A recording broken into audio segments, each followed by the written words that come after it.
Kennst du das auch? Du willst jemandem Feedback geben, weißt aber nicht genau, wie du es rüberbringen sollst? Oder fehlen dir beim Feedback geben manchmal einfach die richtigen Worte? Dann ist dieses Video genau das Richtige für dich. Denn wenn du für ein paar kurze Minuten deine volle Aufmerksamkeit auf das Video richtest, zeige ich dir 4 Möglichkeiten zum Feedback geben. Also leg doch alle möglichen Ablenkungen beiseite, damit du persönlich am meisten davon hast.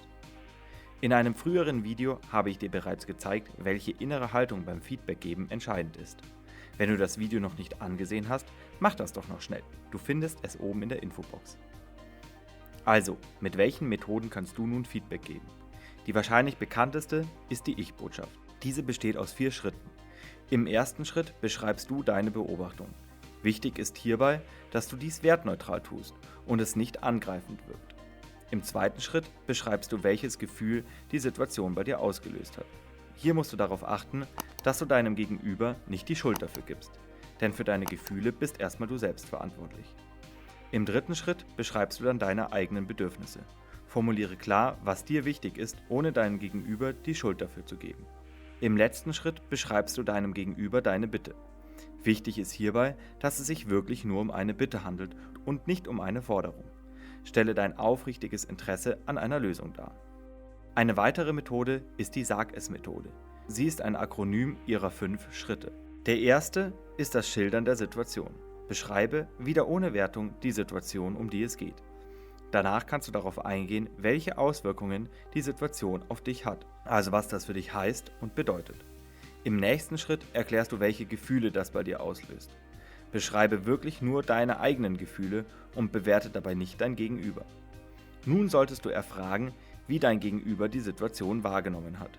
Lass die Person aussprechen und versuche, dich in sie hineinzuversetzen.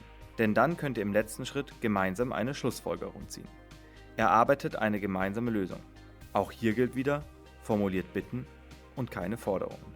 Die nächste Feedback-Methode ist die W-W-W-Methode, welche nur aus 3 Schritten besteht. Dabei beschreibst du im ersten Schritt deine Wahrnehmung der entsprechenden Situation. Sei dabei möglichst konkret, sodass dein Gegenüber nachvollziehen kann, um was es geht. Anschließend beschreibst du dann, welche Wirkung die Situation auf dich hatte.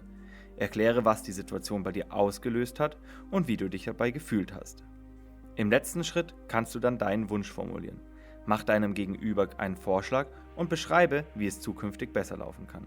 Auch hier gilt wieder, dass dies keine Forderung ist, sondern nur ein Wunsch.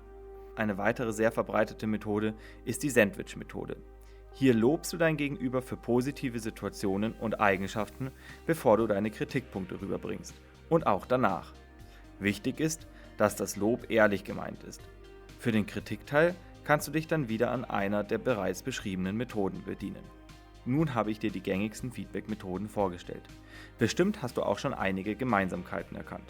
Zum Beispiel setzen alle auf eine sehr subjektive Kommunikation. Dies kann Konflikte entschärfen und führt auch dazu, dass andere dein Feedback besser aufnehmen können. Auch haben die einzelnen Bausteine der Feedback-Methoden gewisse Ähnlichkeiten. Daher habe ich sie dir entsprechend eingefärbt. So ist zum Beispiel die Wahrnehmung das Äquivalent zur Beobachtung oder zum Schildern der Situation.